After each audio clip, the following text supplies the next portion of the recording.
the old one. Chapter 1: The Beginning. My life started in a factory, where I was born as a brand new car. I remember the excitement of being assembled and painted, and the anticipation of hitting the open road for the first time. Chapter 2: The First Owner. My first owner was a young woman named Sarah. She had saved up for years to buy me and was overjoyed when she finally got behind the wheel. We traveled many miles together and had a lot of fun. Chapter 3: The Road Trip. One summer, Sarah and her friends decided to take a road trip across the country.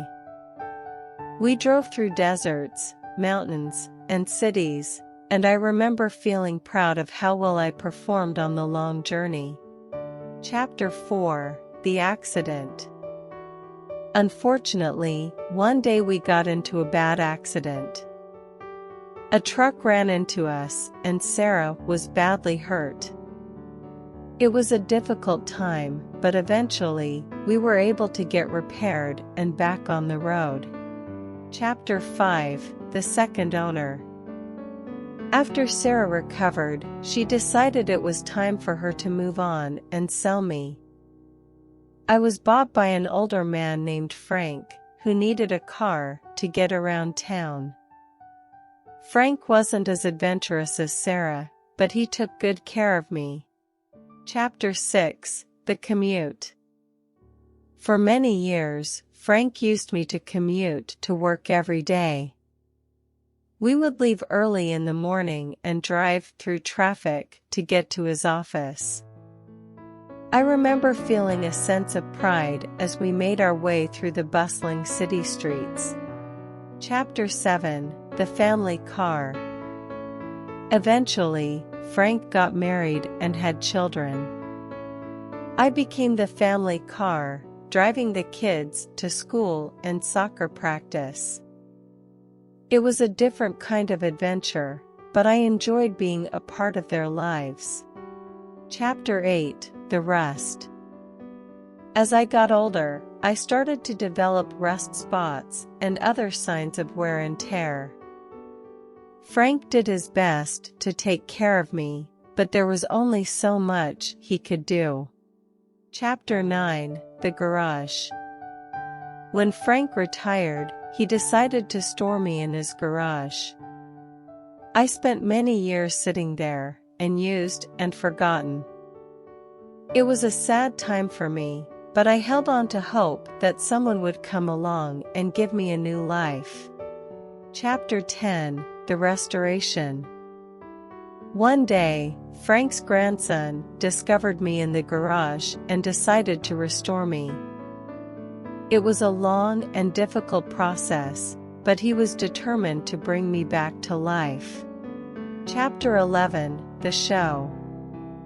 After the restoration was complete, I was taken to a car show.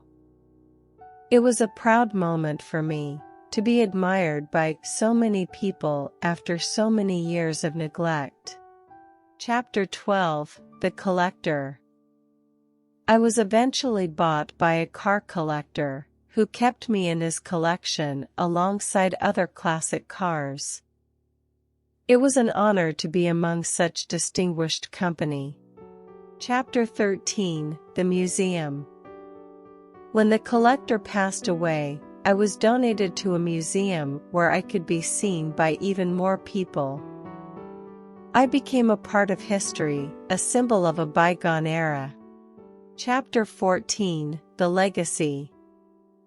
As the years passed, I became more and more famous.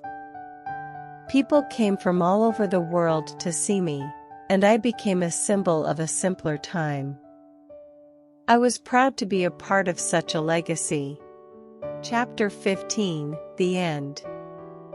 Eventually, I grew old and tired.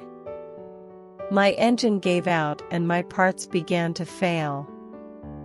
It was a sad time, but I knew that I had lived a long and fulfilling life.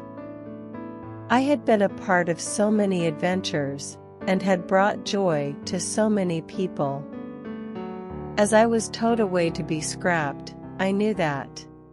In the end, I realized that a car's life is not just about the miles traveled or the destinations reached, but about the memories made and the legacy left behind. And in that sense, I knew that I had lived a full and meaningful life, and that my story would continue to be told for generations to come.